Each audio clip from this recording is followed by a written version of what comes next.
Numa sociedade hiperestimulada, repleta de motores, buzinas e pressa, o vazio e o nada podem parecer algo entediante e incômodo. Assistindo ao novo filme do Hayao Miyazaki, do estúdio Ghibli, O Menino e a Garça, encontramos diversas vezes cenas assim, onde o nada é predominante, seja um personagem sentado, comendo alguma coisa, se arrumando para ir à escola, ou apenas apreciando a paisagem. Isso está lá de propósito, é para fazer a gente sentir algo, mas a pergunta que fica é: como o vazio e o nada podem ser nossos aliados?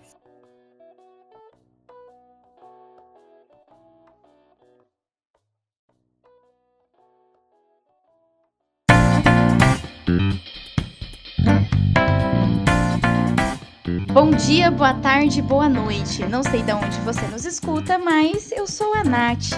Que bom ter você aqui conosco. Eu sou o José Vinhotti. E eu sou o Guilherme Teobaldo, ou Theo, se preferir. E esse é o Psicologia de Quinta. Prepare os seus fones de ouvido ou o seu alto-falante e venha discutir com a gente o tema da semana. Pra gente começar com essa questão que você trouxe do como fica o vazio e nada no nosso dia a dia, né? Vamos falar primeiro desse conceito e de um conceito que conversa, já que trouxemos aqui o Miyazaki, o Estúdios Ghibli de exemplo, né? O conceito de ma, que traz um pouco dessa noção de vazio e nada, né?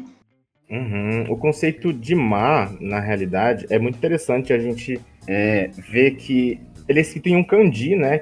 São duas palavras diferentes que juntas formam uma palavra só, né?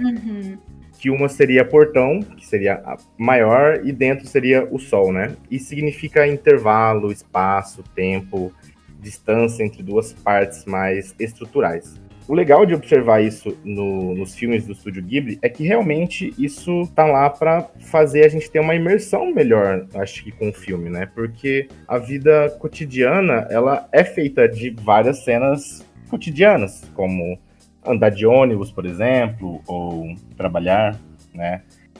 E ver isso num filme ou numa animação, que é o caso, né?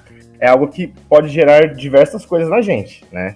Pode existir pessoas que vão achar isso entediante ou não entendo porque isso está aqui, queria que estivesse acontecendo alguma coisa, ou também pode causar, beleza, legal, estão desenvolvendo os personagens, ou olha que bonito essa cena. E acho que isso que você trouxe de animação é até interessante porque, até pensando nos desenhos infantis, se o desenho ele é muito cheio de ação o tempo todo, não necessariamente isso vai prender a atenção da criança, né? Pensando aqui no conceito de animação, tá? Não que adultos também não assistam, e obviamente a gente assiste muito. Mas até pensando na questão do próprio público infantil, para quem se destinam mais animações, é necessário essa pausa também, né? Para ter essa assimilação mesmo, essa passagem de tempo, às vezes também, de espaço, né? E eu sinto que o conceito de mar também conversa bastante com essa passagem entre um lugar e outro, tanto temporal quanto espacial, sabe? Sim, e dá forma às coisas também, né? O vazio, ou seja, o espaço negativo, se assim a gente pode chamar, dá forma às coisas. Na arquitetura a gente vê muito isso, né? Principalmente na parte mais oriental. Na música também a gente vê isso, as pausas, né? O tempo que é contado a música são pausas, são espaços vazios, querendo ou não. Então, é uma marcação, só que por muitas vezes passa batido aos nossos olhos, né? Essa capacidade que às vezes temos de preencher esse espaço vazio com a própria fantasia é bem utilizada também no mercado, seja em logos, por exemplo, se a gente pensa logo do Carrefour, né, o C do Carrefour, ele não é formado por um preenchimento, mas sim pelo próprio vazio. Sim, sim, totalmente. E aí abre aquela questão do quadro em branco, né? O que um quadro em branco ele é? Ele pode ser tudo. Ele pode ser... Ele é nada, mas ele compõe várias formas, né? Seja com sombras, com contornos. E acho que aqui a possibilidade de fugir também um pouco acho que do pensamento dualista que a gente vive de ou não é, né? Tipo, cheio ou vazio, sabe? Acho que esse conceito de vazio, ele não é só vazio, de não ter nada, né? Acho que isso é muito ocidental nosso, desse pensamento aristotélico dualista mesmo, né? Com certeza, né? Até porque, se a gente for pensar no pensamento mais oriental, não é nada dualista, né? É tudo, na Uhum. verdade, uma coisa compõe a outra, né? Então, o vazio seria uma forma que o todo não está presente. Então, para o Uhum. vazio existir, precisa existir o todo. Para o todo existir, também precisa existir o nada, né? Uhum. E isso vai compondo todas as questões. Eu acho que muito interessante a gente observar isso, né? Agora há pouco conversando também, a gente estava discutindo sobre essa questão do cinema, né? E você trouxe a fala do Hitchcock de que o cinema é a vida real, mas sem as partes chatas, né? E essas partes chatas, às vezes, são justamente esse nada. É quando a gente tá, sei lá, lavando uma louça, é quando a gente tá conversando com alguém, não sei, sobre qualquer coisa, sobre como foi o seu dia, é sobre quando a gente tá parado no sofá, só ouvindo barulho, né? É quando a gente tá, enfim, acho que tomando banho também. São essas várias situações que às vezes são tão cotidianas e corriqueiras que a gente acha que são nada, né? E é engraçado como as próprias redes sociais, elas refletem essa lógica de como o tédio, o ócio ou nada, né, relacionando esses vários termos, não é socialmente querido, admirado, né? Tanto que o que se posta nas redes sociais geralmente é atribuído àquela questão de produtividade. Olha, estou fazendo exercício, estou trabalhando, estou estudando, estou em determinada tarefa, e raramente são expostos os momentos que representam as brechas do nosso dia a dia. Isso reflete muito, acho que a nossa capacidade ou a nossa não capacidade de parar, de simplesmente às vezes contemplar as coisas tal qual elas estão ali, sem atribuir um juízo de valor, sem ter que direcionar essa consciência para alguma coisa. Sim, concordo totalmente, Theo. E pegando um gancho nisso que você falou, né? É interessante ver quando, por exemplo, você vai consumir uma animação do Estúdio Ghibli e se depara justamente com uma cena que não tem nada acontecendo, né? Tem muitas coisas acontecendo, é uma vida acontecendo, mas de fato não tem nada. E aí pega muito esse hábito, talvez, dessa produtividade, dessa sociedade hiperestimulada e acelerada que a gente vive realmente, né?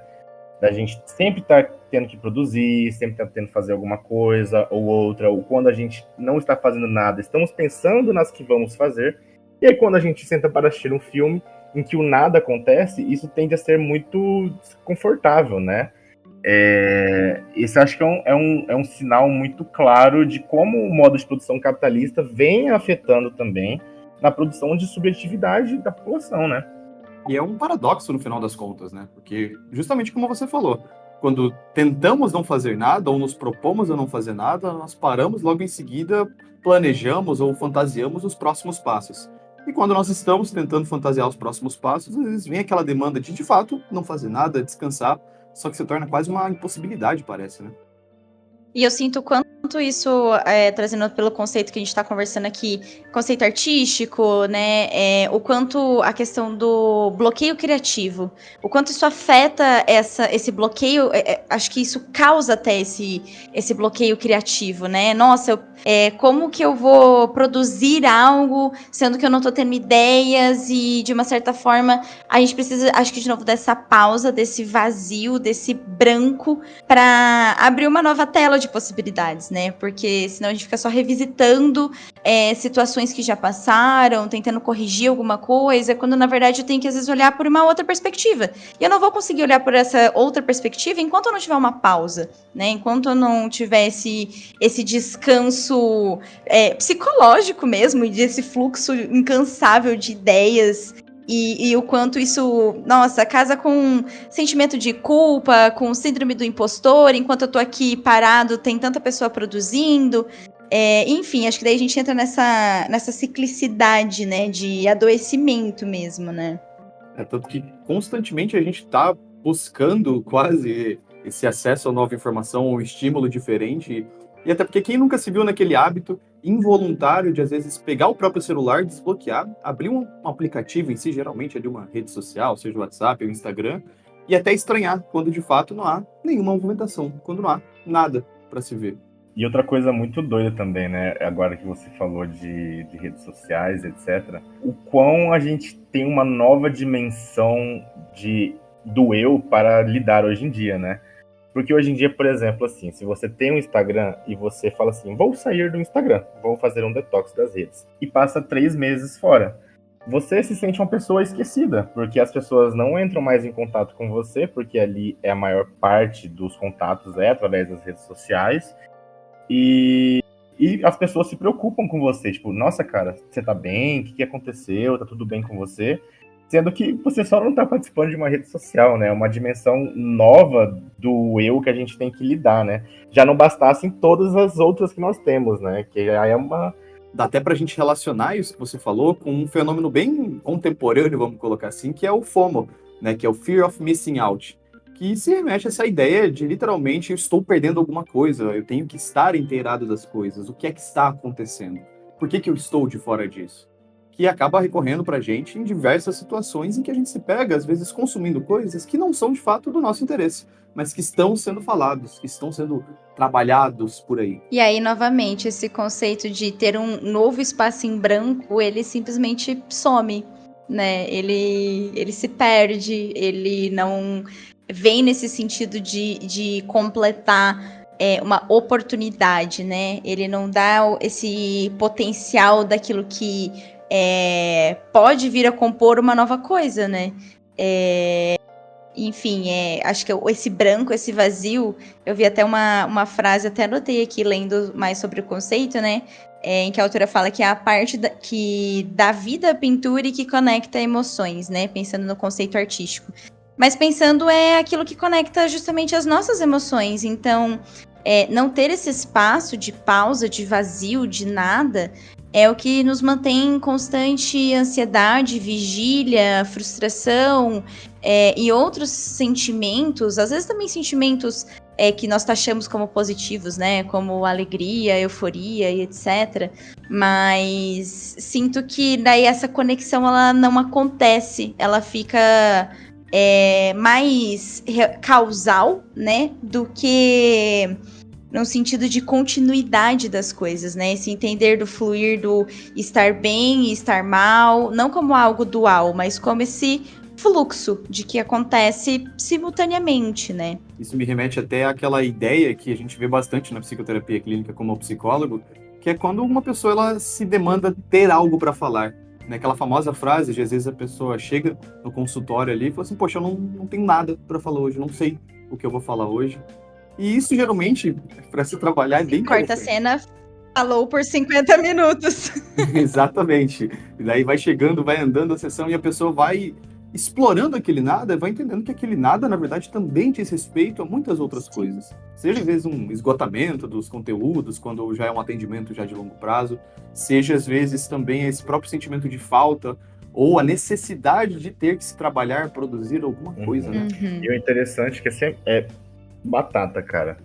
70%, se não 80% das vezes que rola esse eu não sei o que eu vou falar hoje, é quando geralmente se acessam conteúdos bem mais densos, né? Porque geralmente as barreiras e o que a gente coloca na frente daquilo que a gente tem é mais assustado para falar sobre, a gente não tem tanta certeza que a gente quer tocar, elas vão cessando, né?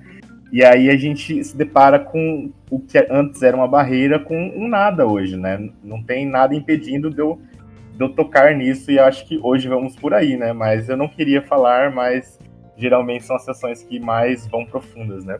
Talvez o nada que permita as expressões espontâneas. Olha, sim, realmente. E até interessante, Théo, falando sobre o mal, né, novamente, na arquitetura. E aí tem um arquiteto japonês, chama Arata Isozaki, e ele comenta que o mar é um lugar onde a vida é vivida. Um espaço que só começa a fazer sentido quando existem indicações da vida humana.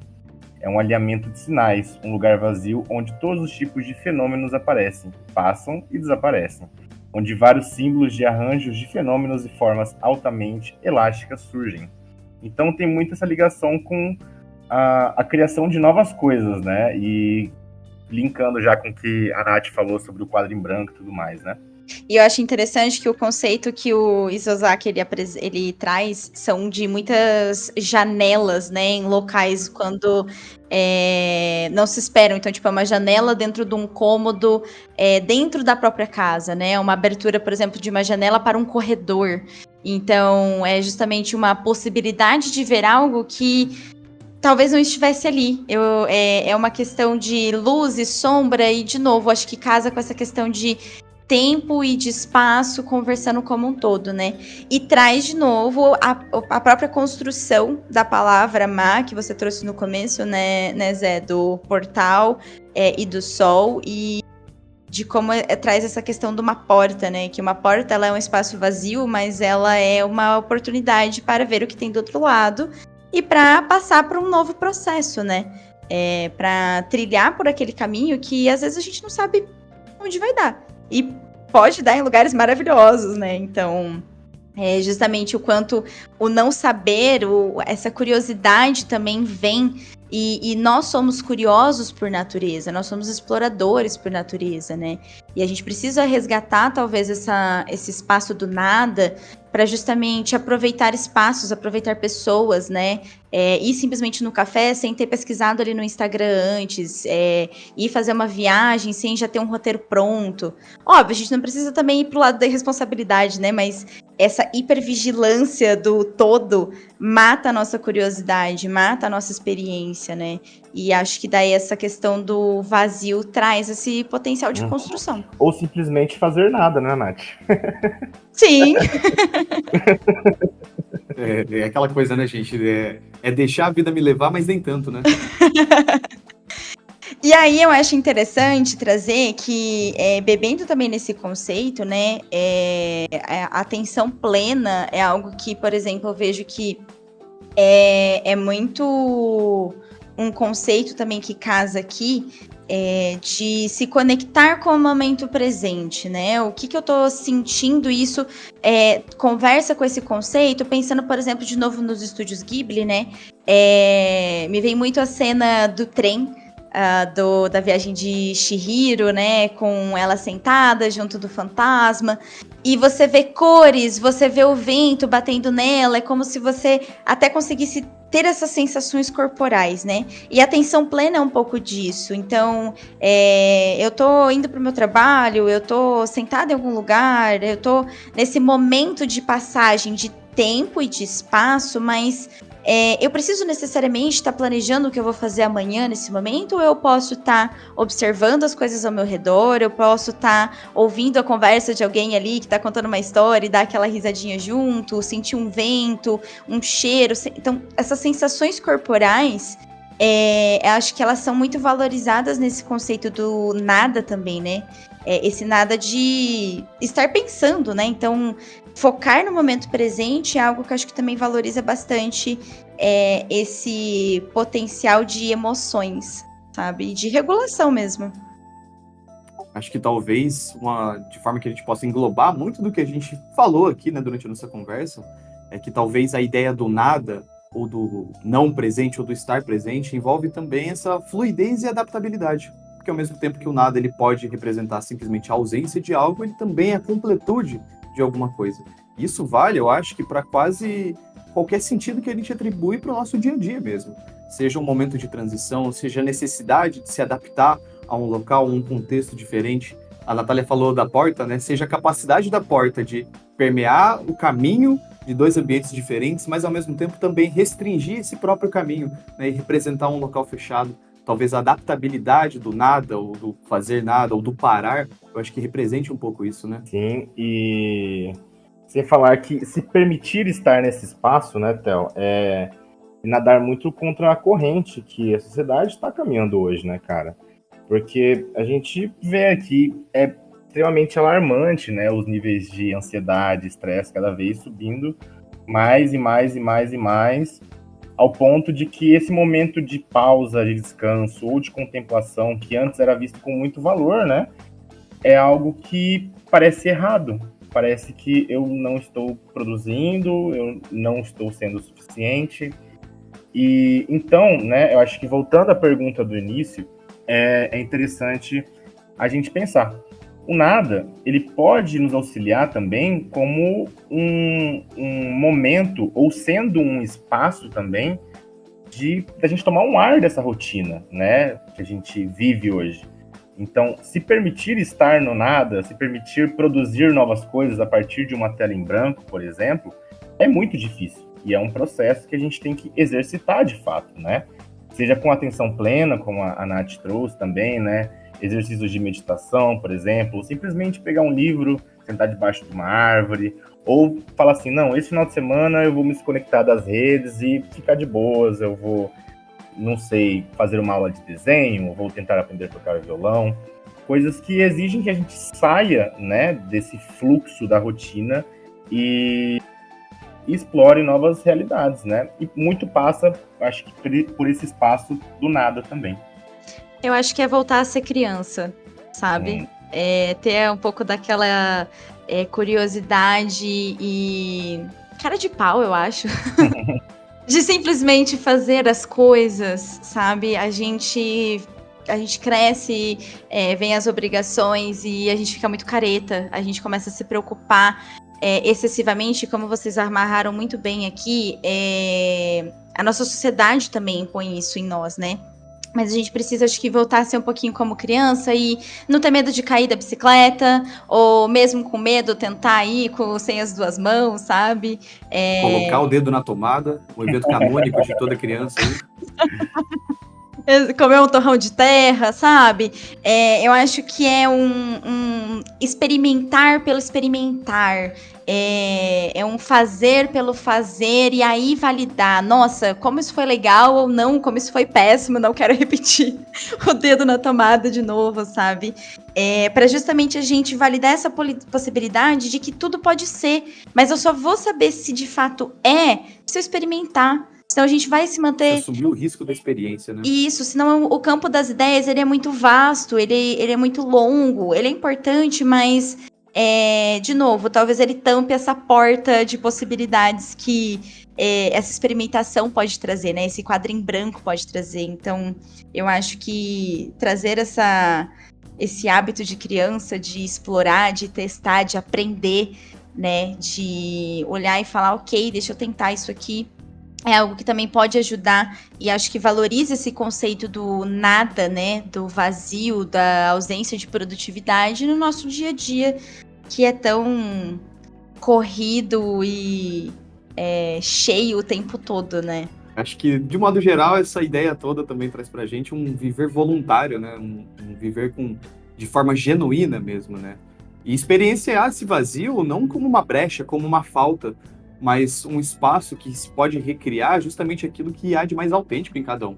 Por mais que pareça meio clichê falar isso, e isso geralmente se manifesta nesses momentos em que o nada está presente, em que o parar está presente, em que o respirar e se perceber e perceber o mundo está presente. Não essas demandas que vêm de fora. É muito difícil quando você conversa, né, com a comunidade nipônica, ele é muito difícil de ser explicado num conceito, porque ele é algo que é experienciado. É quase aquilo que, tipo assim, isso aqui é assim, porque é quase como tentar explicar uma cor, sabe? Então, acho que o convite aqui é justamente tentar experimentar esse conceito, né? Tentar experimentar esse não fazer nada da melhor forma que você achar possível naquele momento, né? Não é a forma que nós estamos ditando, que alguém está ditando, né? Pode ser em vários contextos, pode ser em diversas oportunidades, né? Tirar uma hora da semana, depois que você terminar de ouvir esse podcast, por exemplo, e simplesmente tirar o fone e aproveitar o barulho que está ao seu redor, mesmo que às vezes seja um barulho de cidade, sabe? Mas perceber. Acho que perceber é talvez a palavra principal aqui, né? O mar como espaço negativo e a gente falando sobre essas pausas e tudo mais, é entender que não é algo externo, né? É algo que faz parte de todo o processo, de toda a caminhada, né?